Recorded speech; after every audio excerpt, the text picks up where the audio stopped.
Bienvenue à toi dans cette deuxième astuce de Excel. Donc, nous sommes dans notre formation Word et Excel. Aujourd'hui, donc, nous allons pouvoir parler sur les opérations mathématiques que nous connaissons. Donc, nous allons parler entre autres des quatre opérations mathématiques de base que nous pouvons utiliser. Mais sinon, il y a beaucoup plus, il y a aussi des fonctions mathématiques, donc il y a plusieurs opérations mathématiques que nous pouvons réaliser avec Excel. Mais aujourd'hui, je tenais à ce que nous puissions d'abord maîtriser les quatre opérations de base qu'on utilise souvent en mathématiques. Donc, entre autres, il y a l'addition, la soustraction, la division et la multiplication. Alors, ce sont les quatre opérations que nous allons pouvoir utiliser aujourd'hui dans cette astuce pour que vous puissiez savoir les utiliser donc dans ces logiciels Excel. Alors, je tiens à te rappeler, si tu n'es pas abonné à cette chaîne, abonne-toi pour continuer à recevoir toutes les nouvelles vidéos que nous allons publier pour notre formation Word et Excel. Et n'oublie pas de cliquer sur la cloche de notification pour recevoir toutes les nouvelles vidéos qui seront publiées pendant cette formation. Alors, nous allons donc nous lancer. Donc aujourd'hui, nous allons pouvoir parler de ces quatre opérations de base de la mathématique, l'addition, la soustraction, la multiplication et la division. Ce sont ces quatre opérations qui vont nous permettre de faire beaucoup de calculs avec Excel. Malgré qu'il y aura d'autres opérations mathématiques que nous allons pouvoir ajouter et que nous allons pouvoir aussi les utiliser. Mais aujourd'hui, nous allons juste parler de ces quatre opérations. Alors, comment est-ce ça va se passer? Avec Excel, c'est différent d'une machine et d'un téléphone. Pour les téléphones, tu dois écrire les nombres, tu fais un nombre plus un autre nombre pour trouver la réponse par rapport à cette opération que tu veux exécuter. Mais avec Excel, c'est différent. Avec Excel, nous allons jouer avec les cellules qui contiennent les nombres. Comment nous allons nous y prendre? Je vous ai parlé que nous avons des cellules en Excel. Alors ici, qu'est-ce que nous allons faire? Nous allons écrire des nombres dans des cellules et nous allons choisir une cellule où nous allons pouvoir réaliser l'opération que nous avons besoin. Par exemple, si nous voulons réaliser l'addition, la multiplication ou la division, donc tout cela, on va essayer de les faire et vous allez voir que c'est vraiment quelque chose de simple et vous allez pouvoir vous habituer. Alors premièrement, c'est quoi? Vous devez choisir n'importe quelle cellule où vous pouvez écrire un nombre et une autre cellule et une autre, ça dépendra de vous. Donc vous pouvez écrire le nombre dans autant de cellules que vous voulez. Alors par exemple là, je vais pouvoir écrire par exemple dans la cellule A1, j'ai écrit par exemple 12. Je pars dans une autre cellule, j'écris par exemple 8. Donc là, vous voyez, je viens d'écrire deux nombres dans des cellules différentes.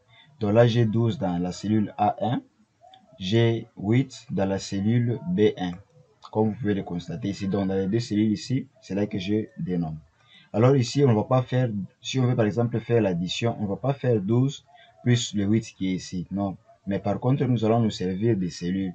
Qu'est-ce que nous allons donc, alors, qu'est-ce que nous allons faire pour trouver la réponse? Et pour trouver la réponse, nous pouvons utiliser n'importe quelle cellule. Vous pouvez utiliser celle-ci, ça dépend des cellules que vous pouvez, dans n'importe quelle cellule, mais que vous puissiez vous référer aux deux cellules ici pour trouver les nombres. Par exemple, je vais faire l'opération d'addition. Donc, je vais choisir par exemple une cellule au hasard. Hein. Je vais me mettre là-bas. Et avant que nous puissions faire ces opérations, je tiens encore à repréciser. Pour faire toutes sortes d'opérations en Excel, vous devez commencer toujours par égal. Ça, en tout cas, c'est la règle pour que vous puissiez faire des calculs avec Excel. Vous devez toujours et toujours commencer par égal. C'est ça la condition afin de pouvoir réaliser toutes les opérations que vous voulez en Excel. Donc, comme je l'ai dit, nous allons commencer par égal. Je vais écrire égal. Voilà, j'écris d'abord égal. Alors, ici, je ne vais pas écrire 12 plus 8. Non, je ne vais pas faire ça. Par contre, je vais me servir des cellules. Qu'est-ce que je vais faire? Je vais juste appuyer sur les cellules où il y a les nombres afin de faire l'opération que je veux. Donc, comme j'ai besoin de faire l'addition, donc je vais de faire 12 plus 8. Donc, je vais me servir de quoi? Je vais me servir de A1 plus B1 pour calculer pour faire 12 plus 8. Et là, Excel va comprendre que vous essayez de faire l'addition de ces deux cellules. Vous essayez de faire 12 plus 8. Et là, il va bien comprendre. Alors, j'écris égal. Je lui dis, fais-moi A1. Vous voyez, ça sort directement automatiquement. Je dis donc à la cellule de me faire A1 plus, je vais écrire plus,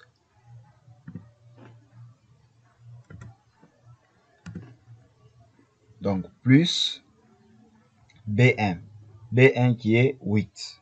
Donc, je vais appuyer sur 8 pour dire plus B1, là où il y a 8. Donc, ça veut dire quoi? Fais-moi 12 plus 8. Et là, Excel comprend que non, il veut que je puisse le calculer 12 plus 8. Mais si vous faites 8 plus 12, sachez que vous n'aurez pas de réponse, donc vous n'aurez rien du tout. Donc là, je viens d'écrire cela, 12 plus 8. Donc j'écris A1 plus B1. Donc nous sommes ici, B1 c'est ça, dans cette ligne ici, B1. Et A1 c'est la cellule qui est ici. Donc on associe la ligne et la colonne pour trouver la cellule. Et là, Excel vient de comprendre qu'il faut que il doit faire 12 plus 8. Et vous verrez que la réponse va donner 20. Vous devez faire entrer.